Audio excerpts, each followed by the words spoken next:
కేంద్రంలో ఏర్పడేది ఇండియా కూటమి ప్రభుత్వమేనని మాజీ కేంద్ర మంత్రి కాంగ్రెస్ పార్టీ సీనియర్ నేత సర్వే సత్యనారాయణ అన్నారు. సోమవారం ఆయన తన కార్యాలయంలో సమావేశం నిర్వహించారు.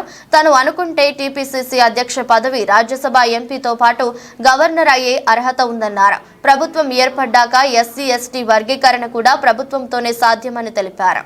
జరగబోతుంది. ఇంకా కేటగిరైజేషన్ పంచాయతీకి రాబోయే రోజులలో ఉండవు. ఈ ఎలక్షన్స్ తర్వాత ఇండియా గవర్నమెంట్ వస్తుంది.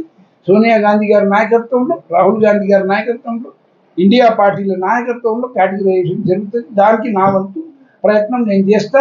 ఇది ఈ అంశాన్ని ఏ విధంగానైతే తెలంగాణ నా భుజస్కంధాల మీద చేసుకొని నేను తెలంగాణ ఇప్పించిన్నో, ఇవాళ కేటగిరైజేషన్ కూడా నేను ఇప్పిస్తాను. మా బిడ్డలకు అందరికీ కూడా నేను భరోసా ఇస్తాను. మొన్నటి వరకు కాంగ్రెస్ పార్టీలో సరైన ప్రాధాన్యం లేదు, ఎవరు పట్టించుకోలేదు. సడన్ గా ఏ స్టాండ్ తీసుకోలేదు. ప్రాధాన్యం ఎవరికి లేదన్న, నాకు లేదన్న. మీకు ఇవ్వలేదు, నాకు ఇవ్వలేదు టికెట్ అని అనలే. నువ్వు ప్రెస్ కాన్ఫరెన్స్ నాది ఇన్నో లేదు.